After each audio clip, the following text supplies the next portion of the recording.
ज्ञान और ज्ञान में बड़ा भेद है। एक तो ज्ञान है जो बांझ होता, जिसमें फल नहीं लगते न फूल लगते। एक ज्ञान है जिसमें मुक्ति के फल लगते, सच्चिदानंद के फूल लगते, फल लगते, सुगंध उठती समाधि की। जिस ज्ञान से समाधि की सुगंध न उठे उसे थोथा और व्यर्थ जानना। उससे जितनी जल्दी छुटकारा हो जाए उतना अच्छा, क्योंकि मुक्ति के मार्ग में वह बाधा बनेगा। मुक्ति के मार्ग में जो साधक नहीं है वही बाधक हो जाता है। धन भी इतनी बड़ी बाधा नहीं है जितनी बड़ी बाधा थोथा ज्ञान हो जाता है। धन इसलिए बाधा नहीं है कि धन से कोई साधन ही नहीं बनता, धन से कोई साथ ही नहीं मिलता मोक्ष की तरफ जाने में, तो धन के कारण बाधा नहीं हो सकती। मोक्ष की तरफ जाने में ज्ञान साधन है, इसलिए अगर गलत ज्ञान हो, मिथ्या ज्ञान हो तो बाधा हो जाएगी। संसार उतनी बड़ी रुकावट नहीं है जितने शब्दों और शास्त्रों से मिला हुआ संग्रहित ज्ञान रुकावट हो जाता।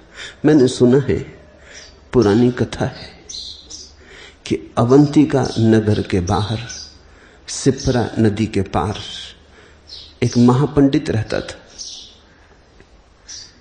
उसकी दूर दूर तक ख्याति थी। वो रोज सिप्रा को पार करके नगर के एक बड़े सेठ को कथा सुनाने जाता था, धर्म कथा। एक दिन बहुत चौंका जब वो नाव से सिप्रा पार कर रहा था। एक घड़ियाल ने सिर बाहर निकाला और कहा, पंडित जी, मेरी भी उम्र हो गई, मुझे भी कुछ ज्ञान आते जाते दे दिया करे, और मुफ्त नहीं मांगता हूं। और घड़ियाल ने अपने मुंह में दबा हुआ एक हीरों का हार दिखाया। पंडित तो भूल गया, जिस वणिक को सुनाने कथा जाता था उसने कहा, पहले तुझे सुनाएंगे। रोज पंडित घड़ियाल को कथा सुनाने लगा और रोज घड़ियाल उसे कभी हीरे, कभी मोती, कभी माणिक के हार देने लगा। कुछ दिनों बाद घड़ियाल ने कहा कि पंडित जी, अब मेरी उम्र पूरी होने के करीब आ रही, मुझे त्रिवेणी तक छोड़ाएं, एक पूरा मटका भर के हीरे जवाहरात दूंगा। पंडित उसे लेके त्रिवेणी गया, और जब घड़ियाल को उसने त्रिवेणी में छोड़ दिया और अपना मटका भरा हुआ ले लिया और ठीक से देख लिया मटके में कि हीरे जवाहरात सब हैं, और विदा होने लगा, तो घड़ियाल उसे देख के हंसने लगा। उस पंडित ने पूछा, हंसते हो, क्या कारण? उसने कहा, मैं कुछ ना कहूंगा, मनोहर नाम के धोबी के गधे से अवंतिका में पूछ लेना। पंडित को तो बहुत दुख हुआ, किसी और से पूछे यही दुख का कारण, फिर वो भी मनोहर धोबी के गधे से पूछे। मगर घड़ियाल ने कहा, बुरा ना मानना, गधा मेरा पुराना सत्संगी है, मनोहर कपड़े धोता रहता है, गधा नदी के किनारे खड़ा रहता है, बड़ा ज्ञानी। सच पूछो तो उसी से मुझ में भी ज्ञान की किरण जगी। पंडित वापस लौटा, बड़ा उदास था, गधे से पूछे, लेकिन चैन मुश्किल हो गई, रात नींद ना आए कि घड़ियाल हंसा तो क्यों हंसा, और गधे को क्या राज मालूम है। फिर संभाल ना सका अपने को, एक सीमा थी, संभाला, फिर ना संभाल सका। फिर एक दिन सुबह सुबह पहुंच गया और गधे से पूछा कि महाराज, मुझे भी समझाएं, मामला क्या है? घड़ियाल हंसा तो क्यों हंसा? वो गधा भी हंसने लगा। उसने कहा, सुनो, पिछले जन्म में मैं एक सम्राट का वजीर था। सम्राट ने कहा कि इंतजाम करो, मेरी उम्र हो गई, त्रिवेणी चलेंगे, संगम पर ही रहेंगे। फिर त्रिवेणी का वातावरण ऐसा भाया सम्राट को कि उसने कहा हम वापस न लौटेंगे, और मुझसे कहा कि तुम्हें रहना हो तो मेरे पास रह जाओ, और अगर वापस लौटना हो तो ये करोड़ मुद्राएं स्वर्ण की ले लो और वापस चले जाओ। मैंने करोड़ मुद्राएं स्वर्ण की ले ली और अवंतिका वापस आ गया। इससे मैं गधा हुआ, इससे घड़ियाल हंसा।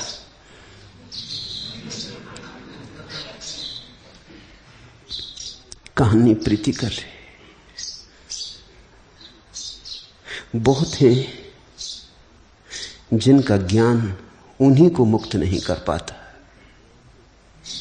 बहुत हैं जिनके ज्ञान से उनके जीवन में कोई सुगंध नहीं आती।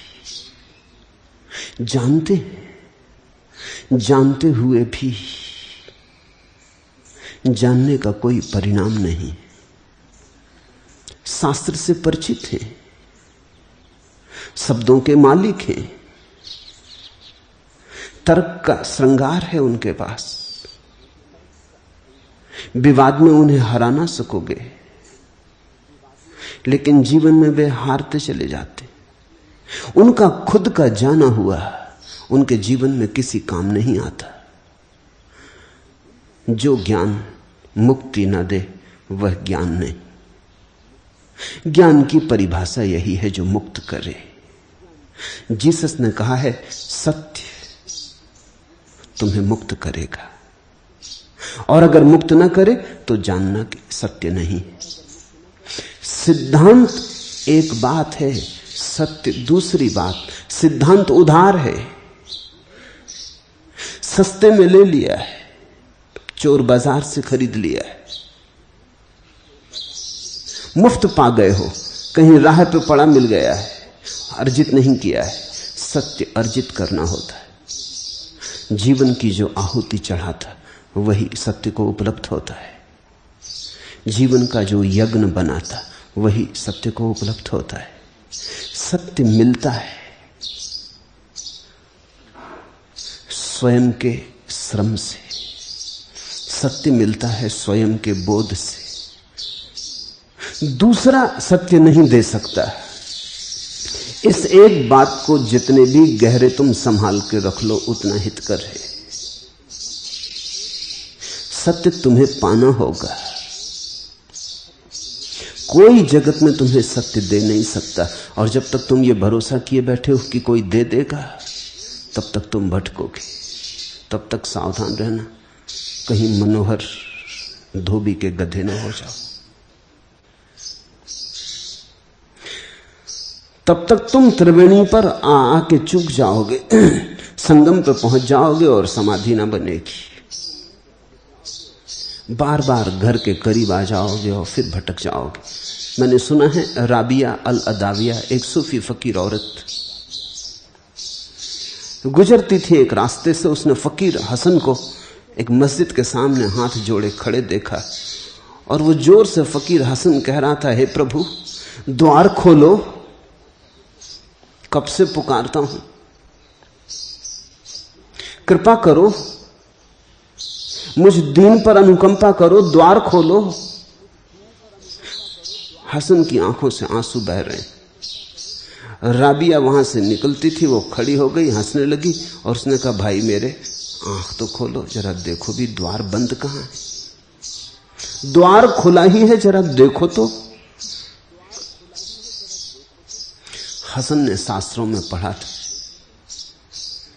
पढ़ा होगा जीसस का वचन, पूछो और मिलेगा, खटखटाओ और खुलेगा। शास्त्र से पढ़ा था, चीखो पुकारो, आर्त तुम्हारी पुकार हो तो परमात्मा का द्वार खुलेगा। ये राबिया शास्त्र से पढ़ी हुई नहीं, इसने देखा कि द्वार परमात्मा का कभी बंद ही नहीं। वो कहने लगी, भाई मेरे आंख तो खोलो, नाहक शोरगुल मचा रहे हो, द्वार बंद कब था? द्वार खुला ही है, अपनी आंख चाहिए। और यहां हम सब उधार आंखों से जी रहे हैं। साधारण जीवन में भी उधार आंख से नहीं जिया जा सकता, लेकिन हम उस अनंत की यात्रा पर उधार आंखें लेके चल पड़े। एक आदमी था, बूढ़ा हो गया, उसकी आंखें चली गई। चिकित्सकों ने कहा आंखें ठीक हो सकती हैं, ऑपरेशन करवाना होगा, 3 महीने विश्राम करना होगा। उस बूढ़े ने कहा सार क्या, 80 साल का तो हो गया, फिर आंखों की मेरे घर में कमी क्या? 8 मेरे लड़के हैं, 16 उनकी आंखें, 8 उनकी बहुएं हैं, 16 उनकी आंखें, मेरी पत्नी भी अभी जिंदा है, 2 उसकी आंखें, ऐसी 34 आंखें मेरे घर में, 2 आंखें न हुई, क्या फर्क पड़ता है? दलील तो जस्ती है।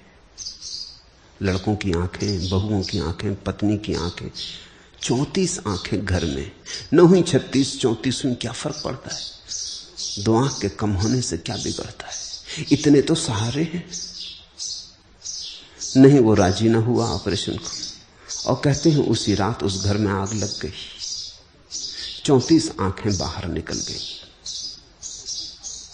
बूढ़ा, अंधा बूढ़ा टटोलता, आग में झुलसता, चीखता चिल्लाता रह गया। लड़के भाग गए, पत्नी भाग गई, बहुएं भाग गई। जब घर में आग लगी हो तो याद किसे रह जाती? किसी और की याद आती। बाहर जाके वो सब सोचने लगे अब क्या करें, बूढ़े पिता को कैसे बचाएं। लेकिन जब आग लगी तो आंखें अपने पैरों को लेकर बाहर भाग गई। दूसरे की याद कहां ऐसे संकट के क्षण में? समय कहां, सुविधा कहां कि दूसरे की याद कर लें? दूसरा तो सुविधा में, समय हो तो हम सोच पाते, जब अपने प्राणों पे बनी हो तो कौन किसकी सोच पाता है। वो बूढ़ा चीखने चिल्लाने लगा, और तब उसे याद आई कि मैंने बड़ा गलत तर्क दिया। आंख अपनी ही हो तो ही समय पे काम आती। और इस जीवन के भवन में आग लगी, यहां हम रोज जल रहे, यहां अपनी ही आंख काम आएगी, यहां दूसरे की आंख काम नहीं आ सकती। फिर बाहर की दुनिया में तो शायद दूसरे की आंख काम भी आ जाए, लेकिन भीतर की दुनिया में तो दूसरे का प्रवेश ही नहीं। वहां तो तुम नितांत अकेले हो, वहां तो तुम ही हो और कोई ना कभी गया है और ना कभी कोई जा सकता है। तुम्हारे अंतरतम में तुम्हारे अतिरिक्त किसी की गति नहीं। वहां तो अपनी आंख होगी तो ही काम पड़ेगी। इसलिए मैं कहता हूं ज्ञान और ज्ञान में भेद है। जनक को जो हुआ वो असली ज्ञान है, वो पांडित्य नहीं है, वो प्रज्ञा की अभिव्यक्ति है। जल गया दिया। सूफी एक कहानी कहते हैं एक युवा सत्य के खोजी ने अपने गुरु से कहा कि मैं क्या करूं, कैसे हो मेरा मन शांत, कैसे मिटे ये अंधेरा मेरे भीतर का, कैसे कटे मेरी मूर्छा का जाल, मुझे कुछ राह सुझाओ। गुरु थोड़ी देर उसकी तरफ देखता रहा, फिर पास में रखी हुई उसने सूफियों की एक किताब दे दी और कहा इसे पढ़, तल्लीन होकर पढ़, डूब इसमें, लगा डुबकी, होगा मन शांत। युवा खूब तन मन से पढ़ने लगा। वो कुछ दिनों बाद आया, उसने कहा आपने कहा वो ठीक है, लेकिन बिल्कुल ठीक नहीं। ठीक है, जब मैं पढ़ता हूं डूब जाता हूं, रस विभोर हो जाता हूं। संतों की वाणी जब मेरे आसपास गूंजने लगती तो मैं किसी और लोक में हो जाता हूं। बड़े दिए जल जाते हैं, बड़े कमल खिल जाते हैं, मगर फिर किताब बंद और सब बंद। फिर कमल विदा हो जाते हैं, दिए बुझ जाते हैं, फिर वही का वही अंधेरा, फिर मेरा वही पुराना अंधेरा। बार बार ऐसा होता है, बार बार, फिर सब खो जाता है। संपदा बनती मालूम नहीं होती, सिर्फ सपना मालूम होती। गुरु हंसने लगा, उसने कहा सुन, 2 यात्री तीर्थ यात्रा को गए। एक के पास लालटेन थी, दूसरे के पास लालटेन नहीं थी। दोनों साथ साथ चलते। जिसके हाथ में लालटेन थी उसका प्रकाश दूसरे के भी काम आता। राह दोनों पर, दोनों के लिए प्रकाशित हो जाती। लेकिन फिर ऐसी घड़ी आई जब लालटेन वाले यात्री को अपना मार्ग चुनना पड़ा। तो लालटेन वाला यात्री तो अपने मार्ग पर चला गया, निश्चिंत, अभय, हाथ में अपना प्रकाश था। लेकिन जो यात्री अब तक प्रकाश में चला था वो अचानक अंधेरे में खड़ा रह गया, भयातुर, कपता हुआ। ठीक ऐसी ही अवस्था शास्त्र के साथ होती। गुरु ने कहा, जब तुम शास्त्र को पढ़ते हो तो दूसरे के प्रकाश में थोड़ी देर चल लेते हो, दूसरे के प्रकाश में सब साफ दिखाई पड़ने लगता है। फिर दूसरे का प्रकाश है, सदा के लिए तुम्हारा हो नहीं सकता। राहें जुदा हो जाती, शास्त्र एक मार्ग पर चला जाता, तुम एक मार्ग पर खड़े रह जाते, फिर अंधेरा घेर लेता। सत्संग में बहुत बार तुम्हारे भीतर भी दिया जलता है, मगर वो तुम्हारा दिया नहीं, वो बाहर सद्गुरु के दिए की झलक होती, वो प्रतिबिंब होता। शास्त्र को पढ़ते पढ़ते कभी नासापुट सुगंध से भर जाते, मगर वो तुम्हारी सुगंध नहीं, वो सुगंध किसी और की, वो कहीं बाहर से आई है, उसका आविर्भाव भीतर से नहीं हुआ, वो जल्दी ही खो जाएगी। और ध्यान रखना, देखा कभी राह पर चलते हो, अंधेरी राह है और फिर कोई तेज प्रकाश की कार निकल जाती तो क्षण भर को तो सब रोशन हो जाता, लेकिन कार के चले जाने पर अंधेरा और भी घना हो जाता है जितना पहले भी नहीं था। आंखें बिल्कुल चुंधिया जाती, कुछ नहीं दिखाई पड़ता। पहले तो थोड़ा बहुत दिखाई भी पड़ता था। अक्सर ऐसा होता है शास्त्र के प्रकाश में या सद्गुरु के प्रकाश में, थोड़ी देर को तो बिजली चमक जाती, सब साफ हो जाता है, लेकिन फिर ऐसा अंधेरा छाता है जैसा पहले भी नहीं था, और भी घना अंधेरा हो जाता है। उस सूफी फकीर ने अपने शिष्य को कहा कि अब शास्त्र बंद कर, तेरी पहला पाठ पूरा हुआ, अब भीतर का दिया जला, ज्योति तेरे भीतर है, अपनी ज्योति जला। दूसरे की ज्योति में थोड़ी बहुत देर कोई रोशनी में चल ले, ये सदा के लिए नहीं हो सकता, ये सनातन और शाश्वत यात्रा नहीं हो सकती। पराये प्रकाश में हम थोड़ी देर के लिए प्रकाशित होने चाहिए तो होगा अपना ही प्रकाश। इसलिए कहता हूं ज्ञान और ज्ञान में भेद है। एक ज्ञान जो तुम्हें दूसरे से मिलता है, उसे तुम संभाल के मत बैठ जाना, ये मत सोच लेना कि मिल गई नाव, भवसागर पार हो जाएगा। दूसरा एक ज्ञान जो तुम्हारी अंतर ज्योति के जलने से मिलता है, वही तुम्हें पार ले जाएगा। जनक को कुछ ऐसा हुआ, चोट पड़ी, भीतर का तम टूटा, अपनी ज्योति जली। ये ज्योति इतनी आकस्मिक रूप से जली कि जनक भी भरोसा नहीं कर पाते, इसलिए बार बार कहे जाते हैं, आश्चर्य आश्चर्य, अहो ये क्या हो गया। देख रहे हैं कुछ हुआ, कुछ ऐसा हुआ कि पुराना सब गया और सब नया हो गया, कुछ ऐसा हुआ कि सब संबंध विच्छिन्न हो गए अतीत से, कुछ ऐसा हुआ कि अब तक जो मन की दुनिया थी वो खंड खंड हो गई, मन के पार का खुला आकाश दिखाई पड़ा। लेकिन ये इतना आकस्मिक हुआ है, अचंभित है, अवाक है, ठगे रह गए। इसलिए हर वचन में आश्चर्य और आश्चर्य की बात कर रहे हैं। आज का पहला सूत्र है, अहो जन समूहे अपि न द्वैतम पश्यतो मम अरण्यमेव संवृतम क्वा रतिम करवाण्य हम। आश्चर्य कि मुझे द्वैत दिखाई नहीं देता, जन समूह भी मेरे लिए अरण्यवत हो गया है, तब मैं कहां मोह करूं, किससे मोह करूं, कैसे मोह करूं। दूसरा बचा ही नहीं, मोह के लिए कोई आश्रय ना रहा। आश्चर्य कि मुझे द्वैत दिखाई नहीं देता, और ऐसा भी नहीं कि मैं अंधा हो गया हूं, दिखाई दे रहा है। खूब दिखाई दे रहा है, ऐसा दिखाई दे रहा है जैसे कभी दिखाई ना दिया था। आंखें पहली दफे भरपूर खुली और द्वैत नहीं दिखाई दे रहा, एक ही दिखाई दे रहा है। सब किसी एक ही की तरंगें हो गए, सब किसी एक ही संगीत के सुर हो गए, सब किसी एक ही महावृक्ष के छोटे छोटे पत्ते, शाखाएं उपशाखाएं हो गए हैं, लेकिन जीवनधार एक।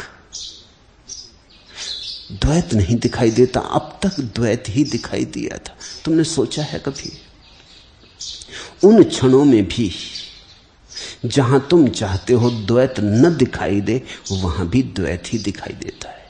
किसी से तुम्हारा प्रेम है, तुम चाहते हो कम से कम यहां तो अद्वैत दिखाई दे, तुम चाहते हो यहां तो कम से कम एकता हो जाए। प्रेमी की तड़फन क्या है, प्रेमी की पीड़ा क्या है? प्रेमी की पीड़ा यही है कि जिससे वो एक होना चाहता है उससे भी दूरी बनी रहती। कितने ही पास आओ, गले से गले मिलाओ, दूरी बनी रहती। निकट आके भी निकटता कहां होती, आत्मीय होके भी आत्मीयता कहां होती। प्रेमी की पीड़ा यही है, चाहता है कि कम से कम एक से तो अद्वैत हो जाए। अद्वैत की आकांक्षा हमारे प्राणों में पड़ी है, वो हमारी गहनतम आकांक्षा है। जिसको तुम प्रेम की आकांक्षा कहते हो, अगर गौर से समझोगे तो वो अद्वैत की आकांक्षा है।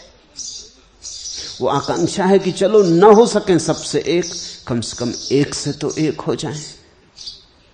कोई तो हो ऐसी जगह जहां दुई ना हो, दूजा ना हो, दूसरा ना हो, जहां बीच में कोई खाली जगह न रह जाए, जहां सेतु बन जाए, जहां मिलन घटित हो।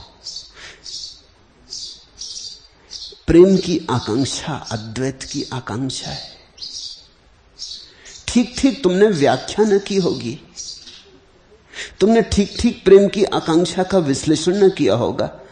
अगर तुम उसका विश्लेषण करो तो तुम पाओगे समस्त धर्म प्रेम की ही आकांक्षा से पैदा होता है। लेकिन प्रेमी भी एक नहीं हो पाते, क्योंकि एक होने के लिए प्रेम काफी नहीं, एक होने के लिए आकांक्षा काफी नहीं, एक होने के लिए एक को देखने की क्षमता चाहिए। देखने की क्षमता तो हमारी दो की है। देखते तो हम सदा दो को हैं, देखते तो हम भिन्नता को हैं। भिन्नता हमारे लिए तत्क्षण दिखाई पड़ती, अभिन्नता हमें दिखाई नहीं पड़ती। अभिन्नता को देखने की हमारी क्षमता ही खो गई है। सीमा दिखाई पड़ती है, असीम दिखाई नहीं पड़ता। लहरें दिखाई पड़ती हैं, सागर दिखाई नहीं पड़ता।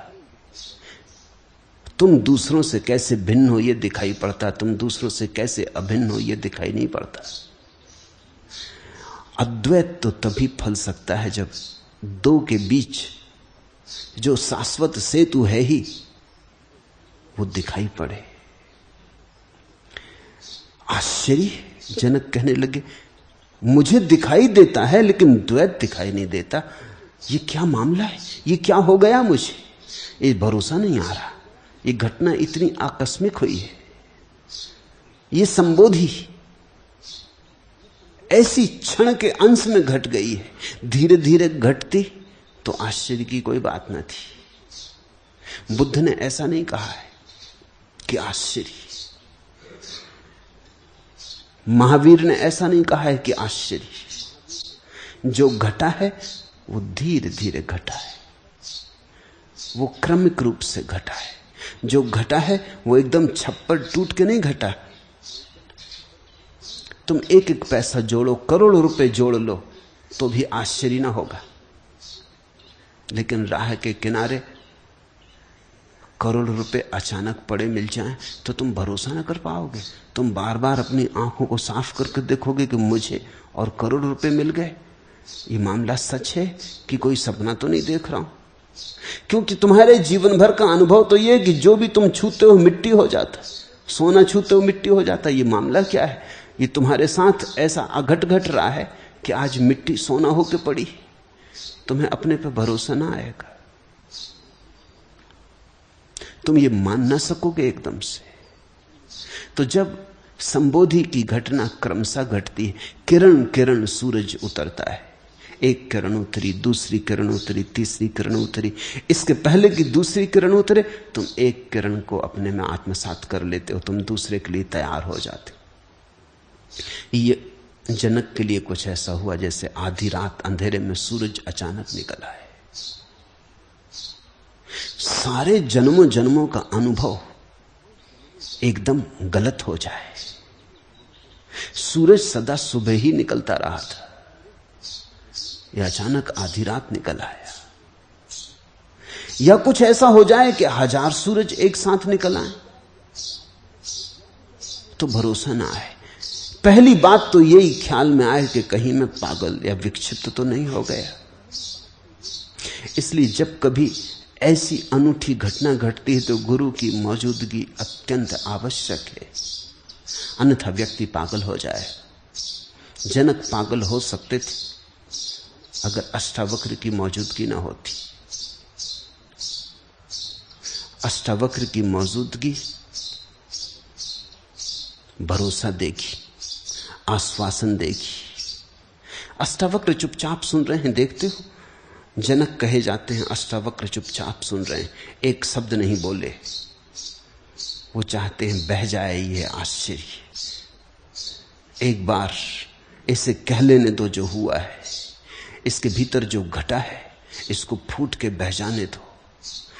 तुमने देखा कोई आदमी को दुख घटता है, वो अगर दुख कह ले तो मन हल्का हो जाता है। तुम्हें भी दूसरी घटना का पता नहीं कि जब सुख घटता है तो भी न कहो तो हल्का नहीं हो पाता आदमी। सुख घटा नहीं इसलिए उस घटना का तुम्हें अनुभव नहीं है। ये जो सारे जगत के बड़े शास्त्र जन्मे, ये इसलिए जन्मे कि जब आनंद घटा तो जिसको घटा वो बिना कहे न रह सका, उसे कहना ही पड़ा।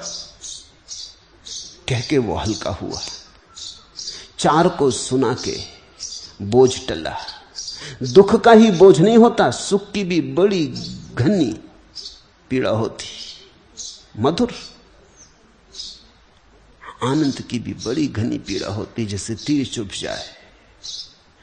गुनगुनाना होगा, गाना होगा, नाचना होगा। पद घुंघरू बांध मीरा नाची, वो नाचना ही पड़ा। वो जो घटा है भीतर वो इतना बड़ा है कि वो तुम्हें अगर डमाडोल ना करे तो घटा ही नहीं, वो अगर तुम्हें नचा ना दे तो घटा ही नहीं, वो तुम्हें कपाना दे तो घटा ही नहीं। जैसे बड़े तूफान में वृक्ष की छोटी सी पत्ती नाचती हो, कांपती हो, ऐसा जनक कब गए होंगे। आश्चर्य कि मुझे द्वैत दिखाई नहीं देता। ये मेरी आंखों को क्या हुआ? सदा द्वैत ही देखा था, अनेक देखा था, आज सब एक हो गया है। एक व्यक्ति दूसरे व्यक्ति में मिला हुआ मालूम पड़ता है, सबकी सीमाएं एक दूसरे में लीन हुई मालूम होती, सब एक दूसरे में प्रविष्ट हुए मालूम होते हैं। ये हुआ क्या? तुम यहां बैठे हो, अगर अचानक तुम्हें जनक जैसी घटना घटे तो तुम क्या देखोगे? तुम ये नहीं देखोगे यहां इतने लोग बैठे, तुम देखोगे ये मामला क्या है, ये इतने लोग अचानक खो गए। रूप तो बैठे हैं, लेकिन एक की आत्मा दूसरे में बह रही, दूसरे की आत्मा तीसरे में बह रही, सब एक दूसरे में बहे जा रहे हैं। ये हुआ क्या है? ये लोग फूट क्यों गए? इनके घड़े टूट क्यों गए?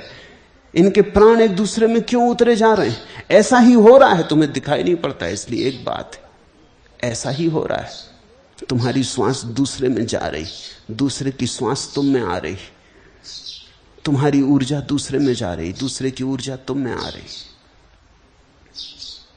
अब तो इसके वैज्ञानिक प्रमाण हैं कि हम एक दूसरे में बहते रहते। इसलिए तो ऐसा हो जाता है, अगर तुम किसी उदास आदमी के पास बैठो तो तुम उदास हो जाते हो, उसका उदास प्राण तुम में बहने लगता।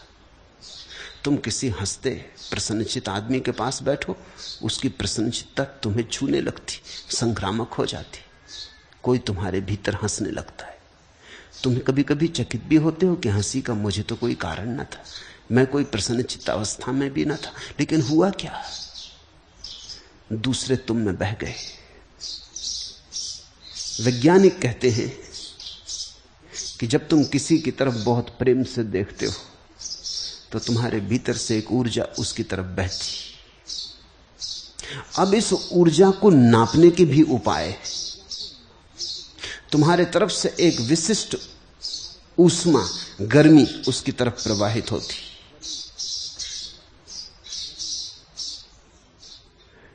ठीक वैसे ही जैसे विद्युत के प्रवाह होते,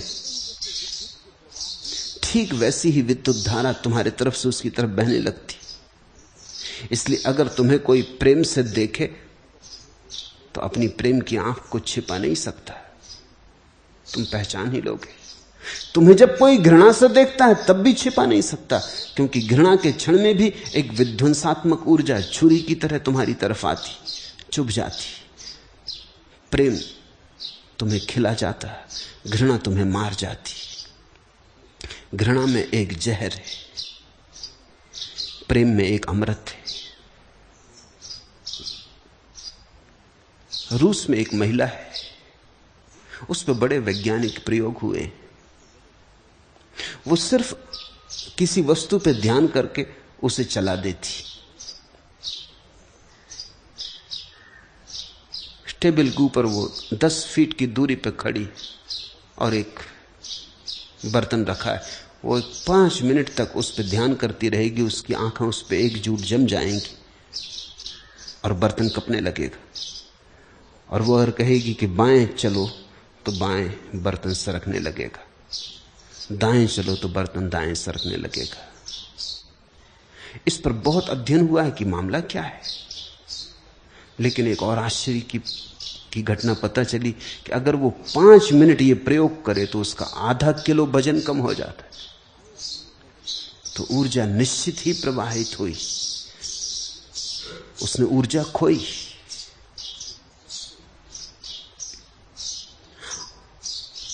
पांच मिनट के प्रयोग में उसने काफी जोर से ऊर्जा को फेंका। उसी ऊर्जा के धक्के में बर्तन हटने लगा, सरकने लगा, बंध गया।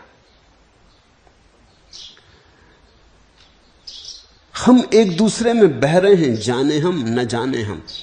तुमने ये भी देखा होगा कि कुछ व्यक्ति ऐसे होते हैं जिनके पास तुम्हें बहाव मालूम होगा। जैसे तुम किसी नदी की धारा में पड़ गए जो बह रही, उनके साथ तुम रहोगे तो ताजगी मालूम होगी, उनके साथ तुम रहोगे तो एक प्रवाह, गति मालूम होगी। फिर कुछ ऐसे लोग हैं जो डबरों की तरह, उनके पास तुम रहोगे तो ऐसा लगेगा तुम भी कुंद हुए, बंद हुए, कहीं बहाव नहीं मालूम होता, सड़ान सी मालूम होती, सब रुका रुका, द्वार दरवाजे बंद, नई हवा नहीं, नई रोशनी नहीं। तुमने जाना होगा, देखा होगा। तुम जिनको आमतौर से साधु संत कहते हो वो ऐसे ही डबरे हैं। उनके पास तुम जाके बैठो थोड़ी बहुत देर, ठीक, 24 घंटे किसी संत के पास रहना बड़ा मुश्किल है। वो तुम्हारी जान लेने लगेगा। उसके पास तुम हंस ना सकोगे जोर से, तुम मजाक ना कर सकोगे, तुम गीत ना गुनगुना सकोगे। वो खुद भी बंद है, वो तुम्हें भी बंद करेगा। वो खुद अकड़ा बैठा है, वो तुम्हें भी अकड़ाएगा। उसने सब द्वार दरवाजे अपने बंद कर लिए। वो कब्र बन गया है, वो तुमको भी कब्र बना देगा। इसलिए तो लोग साधु संतों के दर्शन करके एकदम भागते, नमस्कार महाराज और भागे, पैर छुए और भागे। ठीक ही करते, किसी आंतरिक अनुभूति के बल ऐसा करते। पूजा कर लेते हैं, सत्संग नहीं करते। सत्संग खतरनाक हो सकता है। जिन व्यक्तियों के पास प्रवाह मालूम होता है, जिनके पास तुम्हारे जीवन में भी स्फुरना होती, तुम्हारे भीतर भी कुछ कपने लगता, डोलने लगता, गति होने लगती, उसका केवल इतना ही अर्थ है कि वे लोग तुम्हारे भीतर अपने प्राणों को डालते, वे तुम्हें कुछ देने को तत्पर है, कंजूस नहीं है, कृपण नहीं है। और जो तुम्हारे भीतर कुछ डालता है वो तुम्हें भी तत्पर करता है कि तुम भी दो। तुम्हारे भीतर भी प्रतिध्वनि उठती, संवेदन उठता है। और आदमी जितना बहे उतना ही शुद्ध रहता है। ऐसे हम चेष्टा कर करके अपने को रोके हुए कि बह ना जाएं।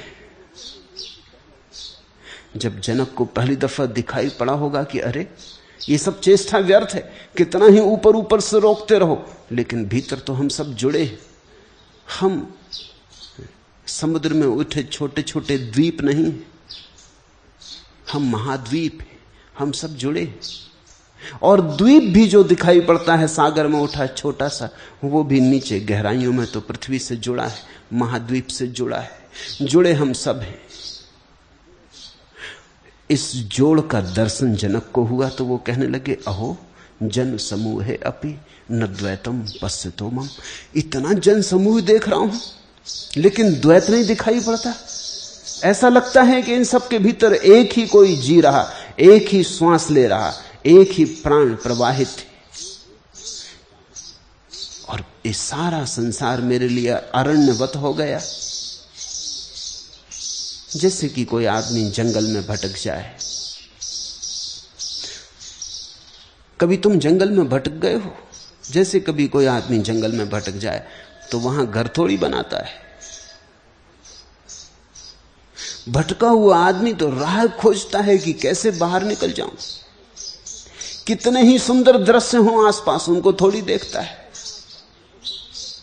भटका हुआ आदमी तो बस खोज करता है कि कैसे इस अरण्य के बाहर निकल जाऊं।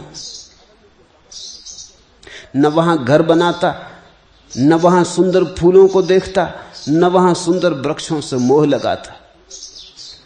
जनक कहते हैं कि मेरे लिए यह संसार अरण्यवत हो गया है। इस नए बोध में इस संसार का सारा काम मुझे एकदम जंगल जैसा हो गया है। जैसे मैं भटका था इसमें अब तक, अब बाहर निकलना चाहता हूं और मैं अब चकित हो रहा हूं, तब कहां मैं मोह करूं। इस भटके हुई अवस्था में, इस जंगल में, इस अरण्य में कहां मैं मोह करूं, किससे मोह करूं। अब तक लोगों ने कहा होगा जनक को भी, वो बड़े ज्ञानियों का सत्संग करते थे, पंडितों का सत्संग करते थे, बड़े गुण ग्राहक थे। न मालूम कितने लोगों ने कहा होगा छोड़ो मोह, छोड़ो माया। लेकिन आज जनक पूछते हैं कि छोड़ो माया मोह, ये तो बात ही फिजूल है, करो कैसे। करना चाहूं तो भी करने का उपाय नहीं दिखाई पड़ता, क्योंकि दूसरा कोई है ही नहीं जिससे मोह करो, मैं ही बचाऊं। मैं शरीर नहीं हूं, मेरा शरीर नहीं है, मैं जीव नहीं हूं, निश्चय ही मैं चैतन्य मात्र हूं। मेरा यही बंध था कि मेरे जीने में इच्छा थी। मैं शरीर नहीं, ना हम देही, ना में देहो, जीवो ना है महम ही चित्त। मैं शरीर नहीं हूं, मेरा शरीर नहीं है, मैं जीव भी नहीं हूं, मैं तो केवल चैतन्य हूं। ऐसी प्रतीति हो रही। ये कोई सिद्धांत नहीं है, ऐसा साक्षात्कार हो रहा, ऐसा दर्शन हो रहा, ऐसा जनक देख रहे। यहां वो किसी दर्शन शास्त्र की बात नहीं कर रहे, जो उन्हें प्रतीत हो रहा है उसी को शब्द दे रहे, अभिव्यक्ति दे रहे। मेरा यही बंध था कि मेरी जीने में इच्छा थी, जीवेषणा मेरा बंध था, मैं जीना चाहता था, यही मेरा बंध था, और कोई बंध ना था। लेकिन अब तो जीवेषणा भी कहां रखूं, किससे मोह करूं, क्योंकि अब तो मैं देख रहा हूं जो है वो शाश्वत और सनातन है, न कभी जन्मा न कभी मरा। ये देह तो जन्मती और मरती है, ये श्वासें तो आज चलती हैं कल नहीं चलेंगी, ये मन तो आज तरंगायत है कल शांत हो जाएगा, ये प्राण जन्मे मर जाएंगे।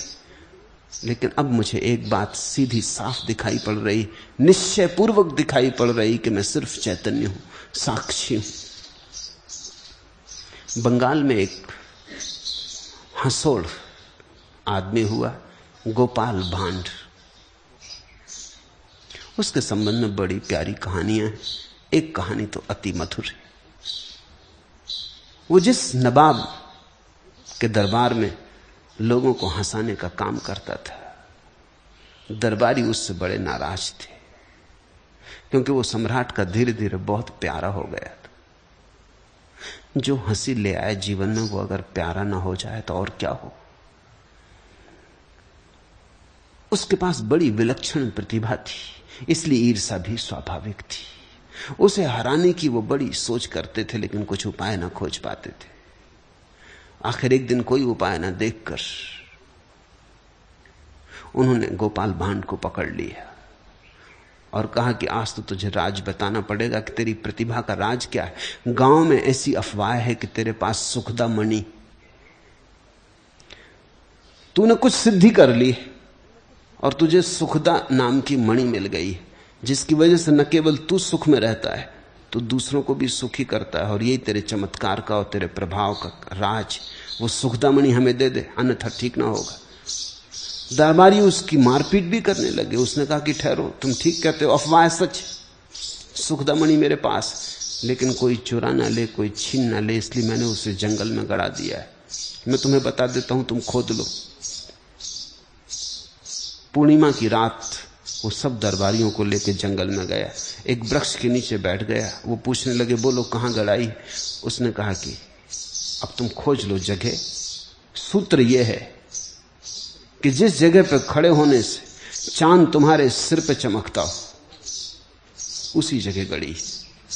वो दरबारी भागे, खोजने लगे स्थान, लेकिन जो दरवाजे जहां खड़ा हुआ, पूर्णिमा का चांद था, ठीक सिर के ऊपर था। वो सभी स्थानों पर सिर के ऊपर था, तो वो जगह जगह खोदने लगे।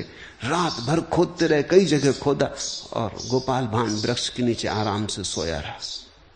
सुबह उन्होंने उससे कहा कि तुम धोखा दे रहे हो, हमने सारा स्थान खोद डाला वृक्ष के आसपास, रात भर हम थक गए खोद खोद के। वो सुखदामणि का कोई पता नहीं। गोपाल भांड हंसने लगा। उसने कहा, मैंने कहा था कि जहां सिर पर चांद चमकता वहीं सुखदामणि गड़ी। वो तुम्हारी खोपड़ी में गड़ी, कोई जमीन में थोड़ी गड़ी। वो तुम्हारे सिर में, वो तुम्हारे चैतन्य में, वो तुम्हारे साक्षी में।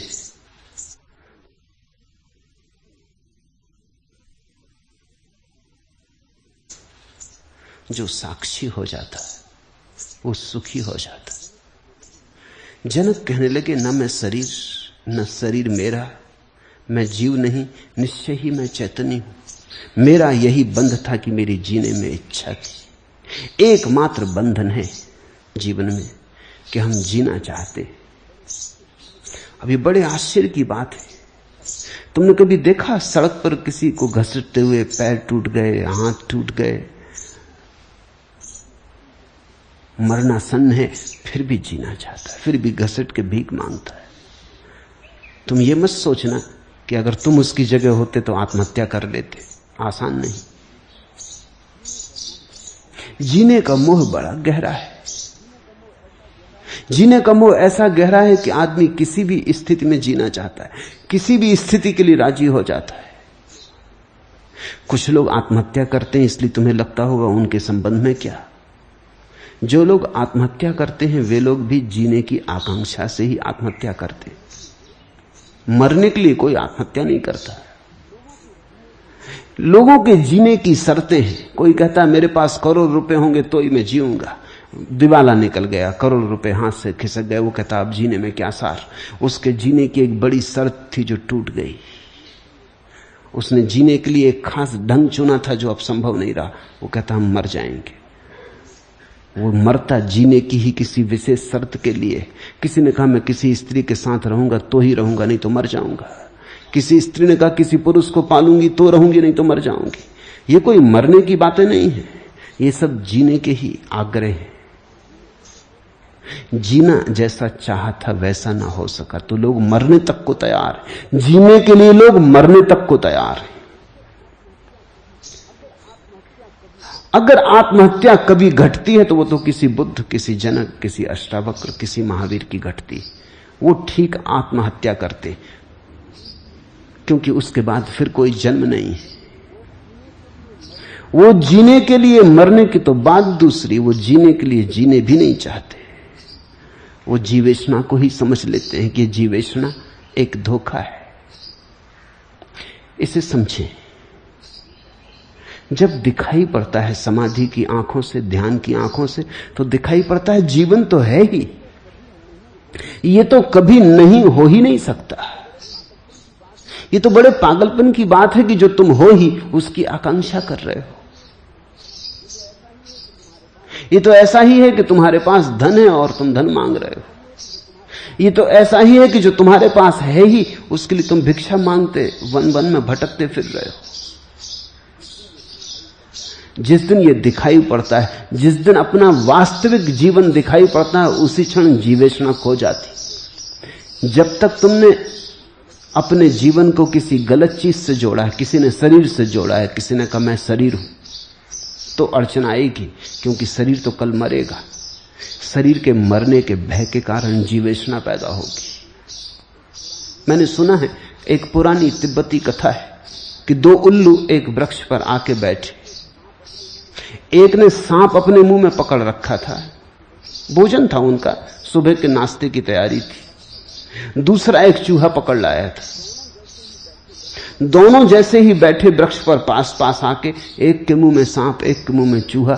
सांप ने चूहे को देखा तो वो ये भूल ही गया कि वो उल्लू के मुंह में है और मौत के करीब है। चूहे को देख के उसके मुंह में रसधार बहने लगी। वो भूल ही गया कि मौत के मुंह में। उसको अपनी जीवेशना ने पकड़ लिया। और चूहे ने जैसे ही देखा सांप को, वो भयभीत हो गया, वो कपने लगा। ऐसे मौत के मुंह में बैठा है मगर सांप को देख के कपने लगा। वो दोनों उल्लू बड़े हैरान हुए। एक उल्लू ने दूसरे उल्लू से पूछा कि भाई इसका कुछ राज समझे?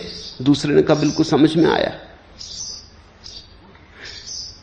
जीभ की, रस की, स्वाद की इच्छा इतनी प्रबल है कि सामने मृत्यु खड़ी हो तो भी दिखाई नहीं पड़ती। और यह भी समझ में आया कि भय मौत से भी बड़ा भय है, कि मौत सामने खड़ी है, उससे यह भयभीत नहीं है चूहा, लेकिन भय से भयभीत है कि कहीं सांप हमला न कर दे। मौत से हम भयभीत नहीं हैं, हम भय से ज्यादा भयभीत हैं। और लोभ, स्वाद का, इंद्रियों का, जीवेशना का इतना प्रगाढ़ है कि मौत 24 घंटे खड़ी है तो भी हमें दिखाई नहीं पड़ती। हम अंधे। शरीर से जिसने अपने को बांधा वो अड़चन में रहेगा, क्योंकि लाख झुटलाओ, लाख समझाओ, ये बात भुलाई नहीं जा सकती कि शरीर मरेगा। रोज तो कोई मरता है, कहां कहां आंखें चुराओ, कैसे बचो इस तथ्य से कि मृत्यु होती। रोज तो चिता सजती, रोज तो राम राम सत्य कहते लोग निकलते। हमने सब उपाय किए हैं कि मौत का हमें ज्यादा पता ना चले। मरघट हम गांव के बाहर इसलिए बनाते, बनना चाहिए बीच में गांव के, ताकि सबको पता चले। एक लाश जले तो पूरे गांव को जलने का पता हो। बनाते हैं गांव के बाहर। स्त्रियां अपने छोटे बच्चों को भीतर कर लेती, लाश निकलती हो दरवाजे बंद कर देती कि कोई मर गया, भीतर आ जाओ। देखो मत मौत। मौत की हम ज्यादा बात नहीं करते, चर्चा भी नहीं करते। मरघट पे भी जो लोग जाते हैं मुर्दों को लेके, वो भी दूसरी बातें करते हैं मरघट पे बैठ के। इधर लाश जलती रहती है, वो बातें करते हैं फिल्म कौन सी चल रही है, कौन सा नेता जीतने के करीब है, कौन सा हारेगा, चुनाव होगा कि नहीं, राजनीति और हजार बातें। उधर लाश जल रही। ये सब बातें तरकीबें हैं। ये तरकीबें हैं एक पर्दा खड़ा करने की कि जलने दो, कोई दूसरा मर रहा, हम थोड़ी मर गए। हम दूसरे के मर जाने पे बड़ी सहानुभूति भी प्रकट करते हैं, वो भी तरकीब है। किससे सहानुभूति प्रकट कर रहे हो? उसी क्यू में तुम भी खड़े हो। एक खिसका क्यू थोड़ा और आगे बढ़ गया, मौत तुम्हारी थोड़ी और करीब आ गई। नंबर करीब आया जाता है, खिड़की पे तुम जल्दी पहुंच जाओगे। लेकिन हम कहते हैं बड़ा बुरा हुआ, बेचारा मर गया। लेकिन एक गहन भ्रांति हम भीतर पालते हैं कि सदा कोई और मरता है, मैं थोड़ी मरता हूं, सदा कोई और मरता है। मगर फिर भी कितने ही उपाय करो, ये सत्य है कि शरीर के साथ तो सदा जीवन नहीं हो सकता। कितना ही लंबाओ, 100 वर्ष जियो, 200 वर्ष जियो, 300 वर्ष जियो, क्या फर्क पड़ता है? विज्ञान कभी ना कभी ये व्यवस्था कर देगा कि आदमी और लंबा जीने लगे, मगर इससे भी क्या फर्क पड़ता। मौत को थोड़ा पीछे हटा दो लेकिन खड़ी तो रहेगी, थोड़े धक्के दे दो लेकिन हटेगी तो नहीं। शरीर तो जाएगा, इसलिए शरीर चला जाए, कहीं शरीर चला ना जाए, हम घबरा के जीवन की आकांक्षा करते हैं कि मैं बना रहूं। इस जीवन की आकांक्षा में धन इकट्ठा करते, पद जुटाते, सब तरह की भ्रांति खड़े करते कि और सब मरेंगे, मैं नहीं मरूंगा, सब तरह की सुरक्षा। फिर भी मौत तो आती। शरीर से जिसने अपने को जोड़ा है वो कितना ही धोखा दे, धोखा धोखा ही है। फूट फूट के धोखे के पर्दे के पार मौत दिखाई पड़ती रहेगी, और जितनी मौत दिखाई पड़ती उतनी ही जीवेशना पैदा होती, उतना ही आदमी जीवन को घबरा के पकड़ता है कि कहीं छूट ना जाऊं। जनक को दिखाई पड़ा उस दिन कि ये भी क्या मजा है, हम मर ही नहीं सकते, हम अमृत हैं, अमृत पुत्रा। ये शरीर से हमने अपने को एक समझा इसलिए मौत, प्राण से एक समझा इसलिए मौत, मन से एक समझा इसलिए मौत। इनके पार हम अपने को देख लें, फिर कैसी मौत। साक्षी की कैसी मौत, चैतन्य की कैसी मौत। एक ही बंध था, जीने में इच्छा थी, अहम देहम ना, मैं देह नहीं, मैं देह ना, देह मेरी नहीं, अहम जीवा ना, मैं जीव नहीं। ये तथाकथित जो जीवन दिखाई पड़ता है ये मैं नहीं, अहम ही चित्त, मैं तो निश्चय रूप से चैतन्य हूं। मैं एव बंधा या जीवते स्पृहा आसीत, बस एक था बंधन मेरा कि जीने की स्पृहा थी, आकांक्षा थी। अब तो मैं जान गया कि मैं स्वयं जीवन हूं, जीने की आकांक्षा पागलपन है, मैं सम्राट हूं, व्यर्थी भिखारी बना था। आश्चर्य कि अनंत समुद्र रूप मुझ में चित्त रूपी हवा के उठने पर शीघ्र ही विचित्र जगत रूपी तरंगें पैदा होती। अब आश्चर्य होता है, जनक कहते हैं, ये जानकर कि जैसे हवा की तरंगे शांत झील में लहरें उठा जाती है, ऐसी ही चित्त की हवा मेरी शांत आत्मा में हजार हजार लहरें उठा जाती। वो लहरें मेरी नहीं, वो लहरें चित्त की हवा के कारण। आश्चर्य है कि अनंत समुद्र रूप मुझ में चित्त रूपी हवा के उठने पर शीघ्र ही विचित्र जगत रूपी तरंगें पैदा होती, और कैसे कैसे विचित्र सपने पैदा हो जाते, और कैसे कैसे माया और मोह और लोभ और कैसे कैसे जाल खड़े हो जाते। फिर एक बार इन जालों को हम अभ्यास कर लेते हैं तो छूटना मुश्किल हो जाता है।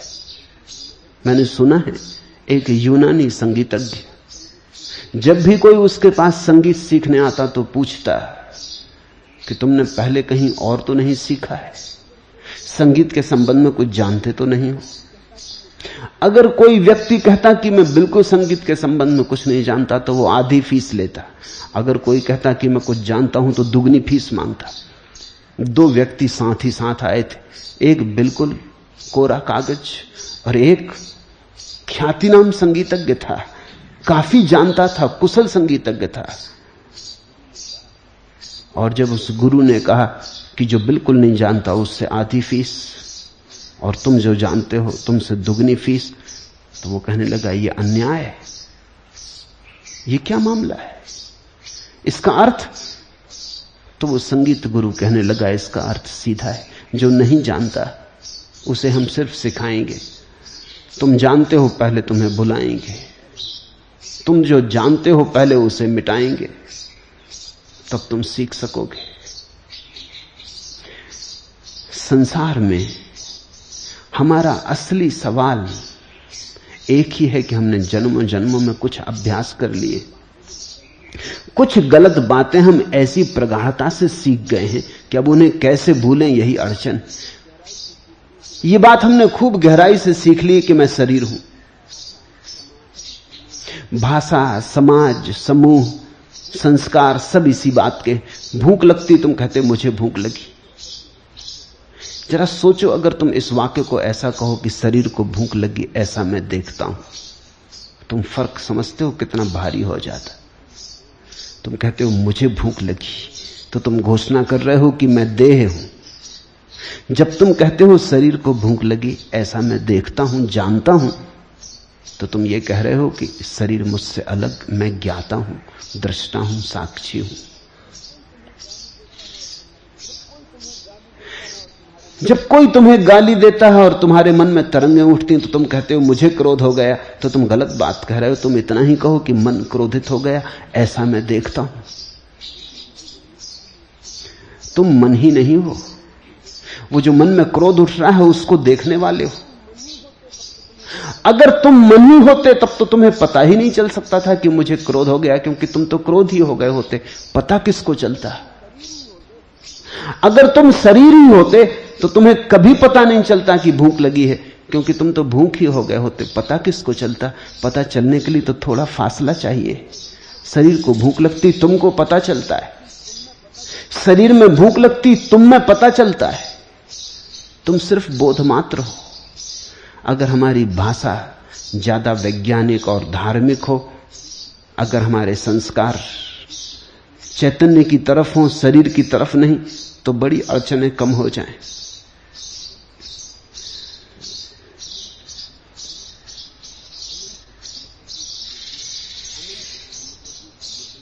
अनंत समुद्र रूप मुझ में चित्त रूपी हवा के शांत होने पर जीव रूप वणिक के अभाग्य से जगत रूपी नौका नष्ट हो जाती है। और जब ये चित्त रूपी हवा शांत हो जाती है, लहरें खो जाती हैं और चेतना की झील मौन हो जाती है, तो फिर जीव रूप वणिक की नौका विनष्ट हो जाती है। जगत पोता विनस्वरा, फिर इस जगत का जो पोत है, ये जो जगत की नाव है, ये तत्क्षण खो जाती, जैसे एक स्वप्न देखा हो, जैसे कभी ना रही हो, जैसे बस एक ख्याल था, एक भ्रम था। तो करना है एक ही बात कि ये जो चित्त की हवा है, ये शांत हो जाए। इस संबंध में अष्टावक्र और जनक की दृष्टि बड़ी क्रांतिकारी है, जैसा मैं बार बार कह रहा हूं। योग कहेगा कि कैसे इस चित्त की हवा को शांत करो, वो प्रक्रिया बताएगा। चित्त वृत्ति निरोधा, वो कहेगा योग है चित्त वृत्ति का निरोध। तो कैसे चित्त की वृत्ति का निरोध करें? यम करो, नियम करो, संयम करो, आसन प्राणायाम प्रत्याहार करो, धारणा ध्यान समाधि करो, तो फिर चित्त की लहरें शांत हो जाएंगी। इस संबंध में अष्टावक्र और जनक की दृष्टि बड़ी अनूठी है। वो क्या कहते हैं? वो ये नहीं कहते कि तुम कुछ करो, वो कहते हैं करने से तो चित्त रूपी तरंगें और उठेंगी, क्योंकि करने से तो उपद्रव ही खड़ा होगा, करने से तो और लहरें हिल जाएंगी। तुम्हारे कुछ करने का सवाल नहीं है, तुम सिर्फ देखो, तुम करो कुछ मत। आश्चर्य है कि अनंत समुद्र रूप मुझ में जीव रूपी तरंगें अपने स्वभाव के अनुसार उठती हैं, परस्पर लड़ती हैं, खेलती हैं और लय होती, अपने स्वभाव के अनुसार। ये कुंजी है, ये सब हो रहा है अपने स्वभाव के अनुसार। तुम न इसे शांत कर सकते हो, न तुम इसे अशांत कर सकते हो। तुम बीच में पड़ो ही मत, तुम ये होने दो। तुम सिर्फ एक बात स्मरण रखो कि तुम साक्षी हो। तुम किसी फिल्म को देखने गए, तुम फिल्म देखने बैठे, अंधेरा हो गया कमरे में, तस्वीरें चलने लगी पर्दे पर। इतना ही अगर तुम याद रख सको कि मैं साक्षी हूं और पर्दे पर जो तस्वीरें चल रही केवल धूप छाया का खेल, तो कहानी तुम्हें बिल्कुल प्रभावित ना करेगी। कोई किसी की हत्या कर दे तो तुम एकदम विचलित ना हो जाओगे। तुमने देखा फिल्म में हत्या हो जाती, लोग एकदम रीढ़ सीधी करके बैठ जाते, जैसे कुछ सचमुच घट रहा है। कोई मारा जाता है तो कई की आंखें गीली हो जाती, लोग रुमाल निकाल लेते हो, तो अंधेरा रहता है इसलिए अच्छा है, अपना जल्दी से आंख पोंछ के अंदर रख ली, रुमाल को फिर खीसे में कर लिया। लोगों के रुमाल गीले हो जाते हैं फिल्मों में। जब तक रुमाल गीले ना हो तब तक वो कहती नहीं कि फिल्म अच्छी थी। रोने का अभ्यास ऐसा पुराना है कि जो भी रुला दे वही लगता है कि कुछ गजब का काम हुआ। लोग हंसने लगते, रोने लगते। तुमने देखा कि छाया चल रही है, वहां कुछ भी नहीं है, पर्दे पे कुछ भी नहीं है, लेकिन छाया तुम्हें जकड़ लेती, तुम उसके साथ डोलने लगते। तुम में क्रोध पैदा हो सकता है, प्रेम पैदा हो सकता है, वासना जग सकती, उत्तेजना हो सकती, सब कुछ घट सकता है, और पर्दे पे कुछ भी नहीं। तुम भूल ही जाते हो। तुम्हारी उस भूल को ही सुधारना है, कुछ और करना नहीं। तुम्हें दौड़ के पर्दा नहीं फाड़ डालना है कि बंद करो, कि तुम्हें पीछे जाके प्रोजेक्टर नहीं तोड़ देना है कि बंद करो। ये क्या मजाक कर रखी है कि सिर्फ धूप छाया का खेल और लोगों को परेशान कर रहे हो। इतने लोग रो रहे हैं नाहक, अरे जिंदगी काफी है रोने के लिए, बंद करो। ये तो तुम नहीं करते, इसकी कोई जरूरत भी नहीं, क्योंकि जो रोना चाहते हैं उनके लिए पर्दे को रहने दो। जिनकी अभी रोने में उत्सुकता है, पैसे चुका के जो रोने आए, उनके खेल में बाधा मत डालो। जो खेलना चाहता है खेले। तुम सिर्फ इतना समझो कि तुम साक्षी हो, और ये सब जो हो रहा है ऊपर ऊपर है। आश्चर्यम मई अनंत महम मोधो जीव वीचिया उद्धंती घ्रंती चा खेलंती चा स्वभावता प्रविशंति। खेलने दो इन लहरों को, उठने दो इन लहरों को, नाचने दो इन लहरों को। जैसे स्वभाव से ये उठी हैं ऐसे ही स्वभाव से शांत हो जाएंगी। तुम साक्षी भाव से किनारे पर बैठ रहो। कोई योग नहीं। अष्टावक्र की दृष्टि में कुछ साधन नहीं करना है, सीधी छलांग है। तुम सिर्फ देखते रहो। क्रोध उठे तो तुम कहो कि ठीक है, स्वाभाविक। काम उठे तो कहो ठीक है, स्वाभाविक। तुम देखने वाले बने रहो, तुम विचलित ना हो दृष्टा से। तुम्हारा साक्षी ना कपे बस, और सब कपता रहे, सारा संसार तूफान में पड़ा रहे, तुम तूफान के मध्य साक्षी में ठहरे रहो।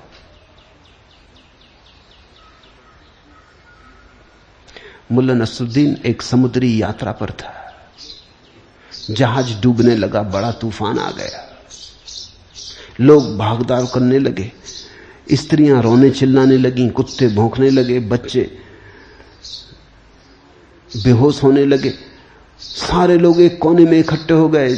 मालिक चिल्ला रहा है, संभालने की कोशिश कर रहा है, कैप्टन चिल्ला रहा है, मल्लाह इंतजाम कर रहे हैं। एकदम अराजकता फैल गई। सिर्फ एक मुल्ला है कि जगह जगह खड़े होकर शांति से लोगों को देख रहा है। आखिर एक आदमी से न रहा गया, उसने कहा कि मुल्ला नसरुद्दीन, आदमी हो कि पत्थर, ये तुम कोई खेल समझे हो? ये नाव डूब रही, ये जहाज डूब रहा है, ये हम सब मरने जा रहे हैं। मुल्ला ने कहा, अपने को क्या लेने देना, कोई अपने बाप का जहाज।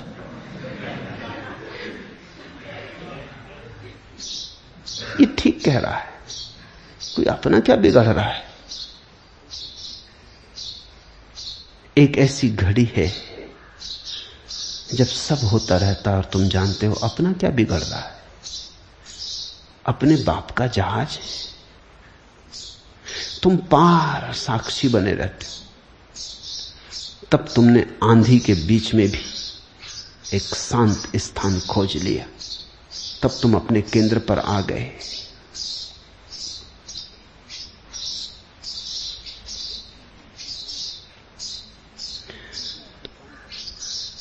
दृष्टि का रूपांतरण साधन नहीं।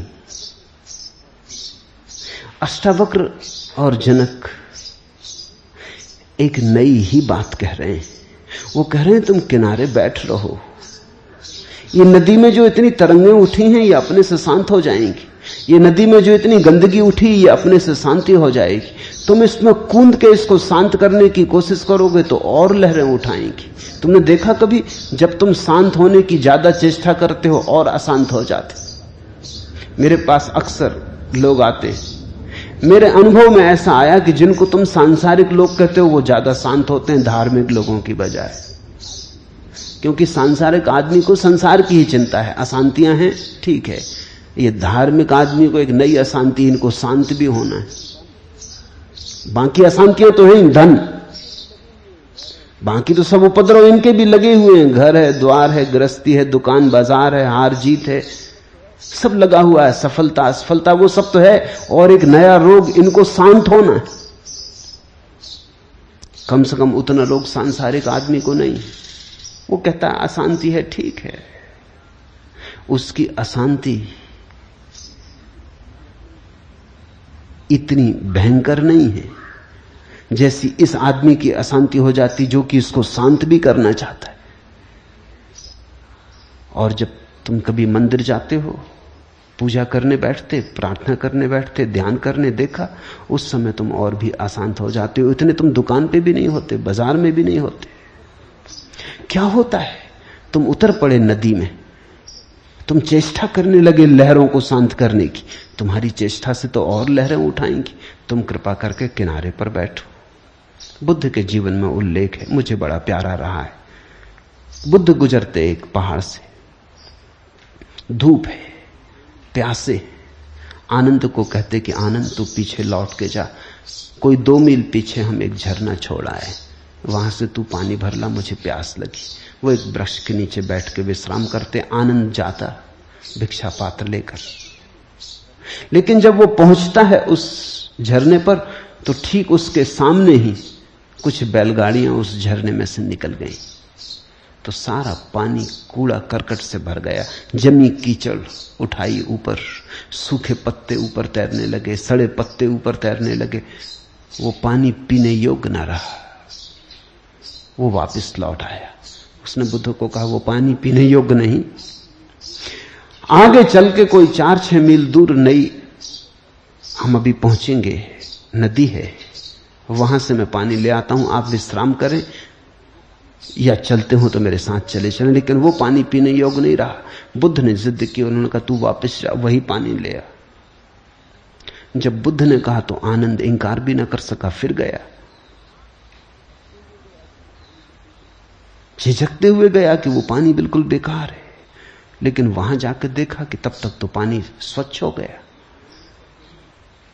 आना जाना आनंद का 2 मील, उस बीच धूल फिर बैठ गई, कीचड़ बह गया, पत्ते जा चुके, झरना तो ऐसा स्वच्छ स्फटिक मणि जैसा हो गया।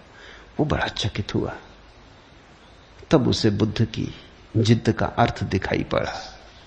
वो पानी भर के लाया, नाचता हुआ आया। उसने पानी बुद्ध के चरणों में रखा, सिर चरणों में झुकाया और उसने कहा कि मुझे ठीक ठीक सूत्र दे दिया, यही मेरे चित्त की दशा है। आपने अच्छा किया मुझे वापस भेजा। मैं रास्ते में सोचता जाता था कि अगर पानी शुद्ध ना हुआ तो अब की बार उतर के झरने में कीचड़ करकट को अलग करके किसी तरह भर लाऊंगा। अगर मैं उतर जाता तो फिर गंदा हो जाता। उतरने ही से तो गंदा हुआ था, बैलगाड़ियां निकल गई थी। मैं किनारे पर ही रहा और पानी शांत हो गया। किसी ने शांत ना किया और शांत हो गया। आश्चर्य! अनंत समुद्र रूप मुझ में जीव रूप तरंगे अपने स्वभाव से उठती, परस्पर लड़ती, खेलती और लय होती। स्वभावता प्रविशन्ति, वे अपने स्वभाव से ही सब बनता, मिटता, खोता रहता है।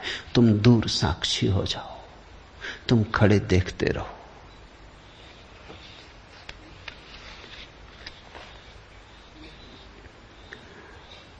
सुना है मैंने, एक गांव में एक पौराणिक कथा कह रहा था। उसने गांव के लोगों को समझाया कि पाप से डरो, पाप से बचो, पाप से लड़ो, जैसा कि सभी तथाकथित धार्मिक लोग कहते हैं। एक पागल सा सन्यासी वहां बैठा था, वो उठ के खड़ा हो गया। उसने कहा चुप, बकवास बंद, पाप में डूब मरो। और वो तो इतना कह के चल पड़ा। वो पौराणिक भी सख्ते में आ गया, लेकिन गांव के लोगों ने कहा तुम फिक्र न करो, कथा जारी करो, यह आदमी पागल है। इसे हम जानते, इसकी बात का कुछ ख्याल मत करो। लेकिन पौराणिक को कुछ चोट लग गई, उस आदमी ने कहा पाप में डूब मरो। उसने तो कथा बंद कर दी। इस आदमी में कुछ खूबी और इस आदमी में कुछ लहर भी उसे मालूम पड़ी। इस आदमी में एक चमक थी, एक दीप्ति थी। यह आदमी पागल नहीं है, यह आदमी परमहंस हो सकता है। वो पौराणिक तो कथा पुराण वहीं छोड़ के भागा इस पागल के पीछे। कोई 2 मील जाके जंगल में उसे पकड़ लिया। वो एक वृक्ष के नीचे बैठा था। वो पौराणिक कहने लगा, महाराज अब व्याख्या और कर दें, सूत्र तो दे दिया कि पाप में डूब मरो, अब इसकी व्याख्या और कर दें, इसका भाष्य और कर दें। मुझे मुश्किल में डाल दिया। तो उस पागल सन्यासी ने कहा कि सुन, एक आदमी एक गुरु के पास गया और कहने लगा मुझे शांत होना है। तो गुरु ने उसे एक मंत्र दे दिया और कहा कि 3 दिन में तू शांत हो जाएगा। मंत्र का रोज 5 बार पाठ कर लेना, लेकिन ध्यान रखना जब पाठ करे बंदर का स्मरण ना आए। 3 दिन में ठीक होने को कहा था, 3 साल गुजर गए। वो आदमी मरा जा रहा है, लड़ा जा रहा है, मगर कुछ उपाय नहीं। जब भी वो मंत्र पढ़ता है बंदरों का स्मरण आ जाता है। वो पागल सन्यासी बोला, किस्सा खत्म, अब भाग जा यहां से।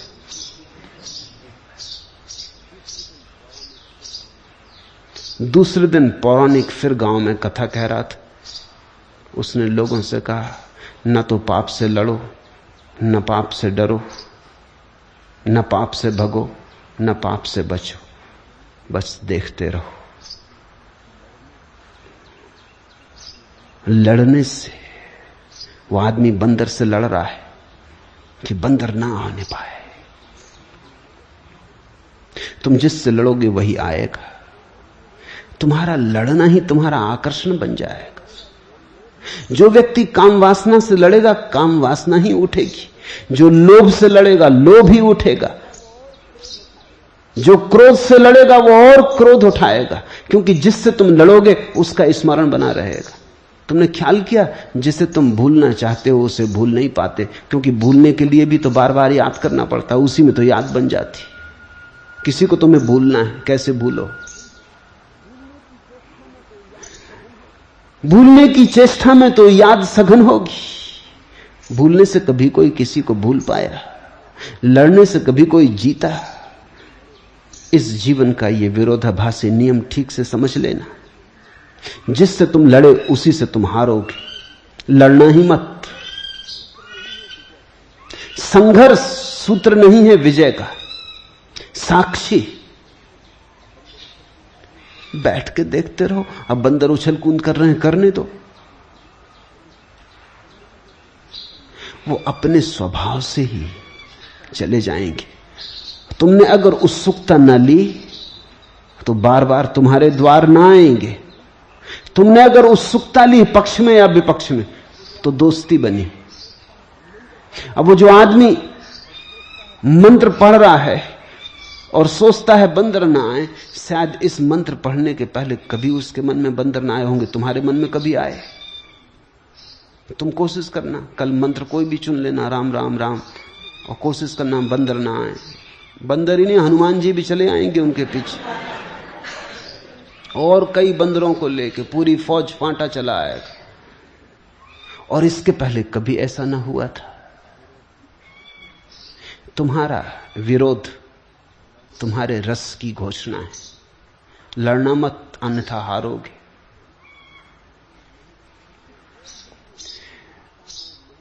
इस सूत्र के महत्ता को, महिमा को, गरिमा को समझो। जो हो रहा है हो रहा है। न तुमसे पूछ के शुरू हुआ है, न तुमसे पूछ के बंद होने का कोई कारण। जो हो रहा है होता रहा है, होता रहेगा। तुम देखते रहो। बस इसमें ही क्रांति घट जाती। दुनिया में 2 तरह के लोग हैं। एक हैं भोगी। भोगी कहते हैं जो हो रहा है ये और जोर से हो। एक हैं योगी जो कहते हैं जो हो रहा है ये बिल्कुल ना हो। ये दोनों ही संघर्ष में। योगी कह रहा है बिल्कुल ना हो, जैसे कि उसके बस की बात है, जैसे उससे पूछ के शुरू हुआ हो, जैसे उसके हाथ में।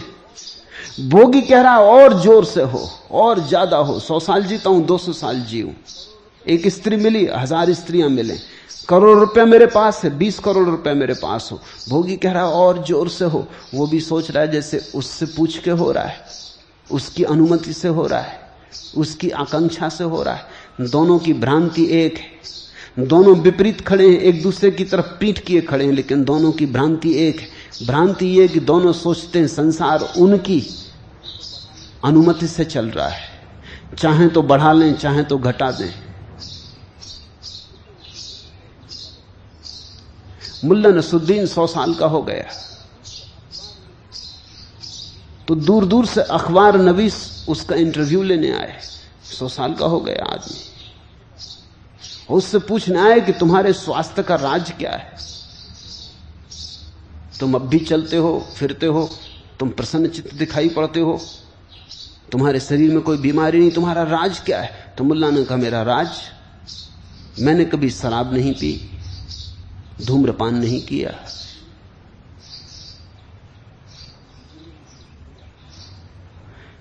नियम से जिया, नियम से सोया उठा, संयम ही मेरे जीवन का, मेरे स्वास्थ्य का राज है।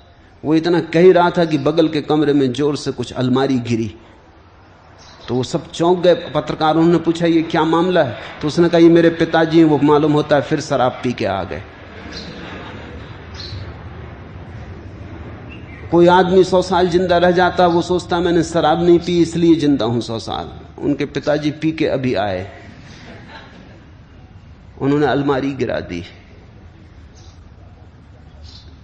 अगर कोई जैन ज्यादा जी जाता, वो सोचता शाकाहार की वजह से ज्यादा जी गए। कोई मांसाहारी ज्यादा जी जाता, वो सोचता मांसाहार की वजह से जी गए। धूम्रपान करने वाले भी ज्यादा जी जाते हैं, धूम्रपान ना करने वाले भी ज्यादा जी जाते हैं।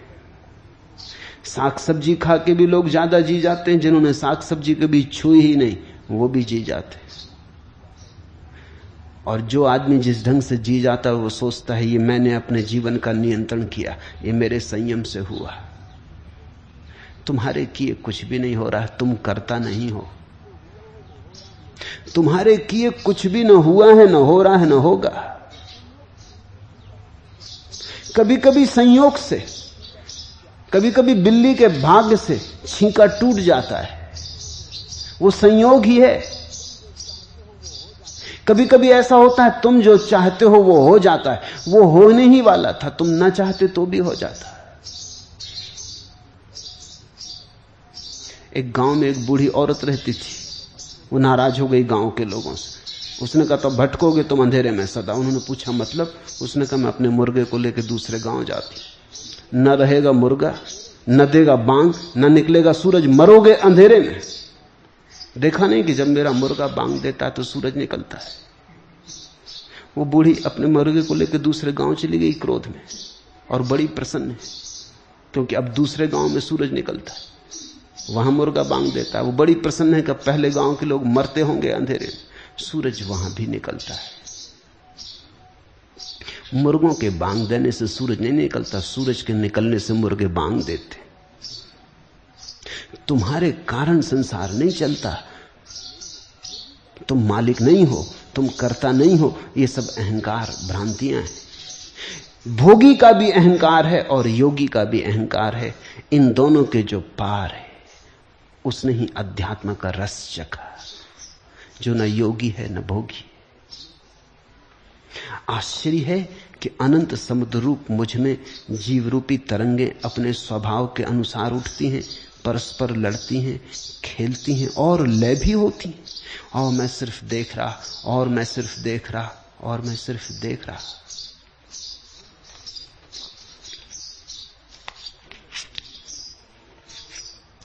रंग रही थी सपनों के चित्र, हृदय कलिका मधु से सुकुमार।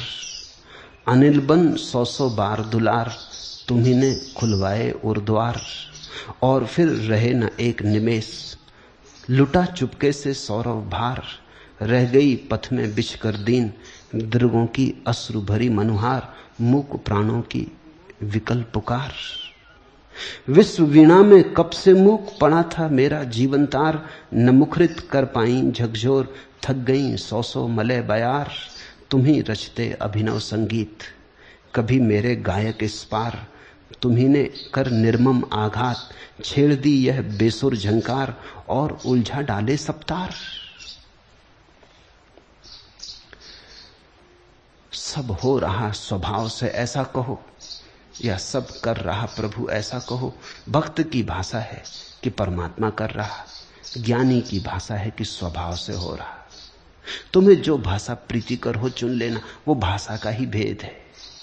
एक बात सत्य है कि तुम करता नहीं हो, या तो स्वभाव या परमात्मा।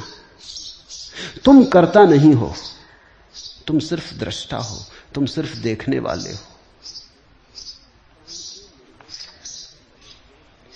प्राण के निर्वेद का लघु तोल है यह, शांति की परिकल्पना का मोल है यह समुज्वल भूमि का समतल किनारा, यह मधुर मधु माधुरी रस घोल है यह वही आनंद चिर सत्य सुंदर, और उस आलोक का लघुदीप पावन, यह हृदय का हार हीरक वैजयंती, और जीवन का मधुरतम सरस सावन, यह अभय का द्वार धीरज अमिट साहस, यह परम सत्य की पहली झलक है, और अखिल विराट को पहचानने की यह हृदय की जागृत पहली ललक है, और मेरा कुछ नहीं सत्यानुभूति, मैं यह देह तेरा और मेरा, आज तक जो घेर कर मुझको खड़ी थी, यह उसी काली निशा का है सबेरा।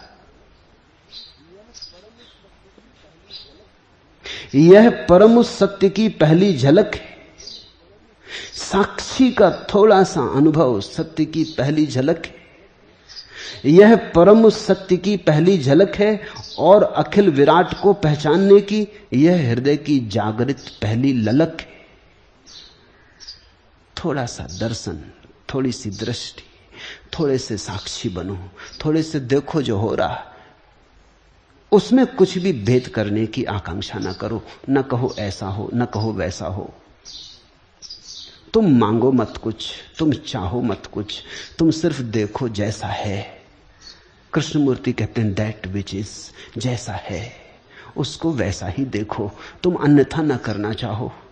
और अखिल विराट को पहचानने की यह हृदय की जागृत पहली ललक है, और मेरा कुछ नहीं सत्यानुभूति, मैं यह देह तेरा और मेरा, आज तक जो घेर कर मुझको खड़ी थी, यह उसी काली निशा का है सबेरा। साक्षी है सबेरा, करता और भोगता है अंधेरी रात्रि। जब तक तुम्हें लगता है मैं करता भोगता, तब तक तुम अंधेरे में भटकोगे। जिस क्षण जागे, जिस क्षण जगाया अपने को, जिस क्षण संभाली भीतर की ज्योति, साक्षी को पुकारा, उसी क्षण क्रांति, उसी क्षण सवेरा। हरि ओम तत्सत। आज इतना ही।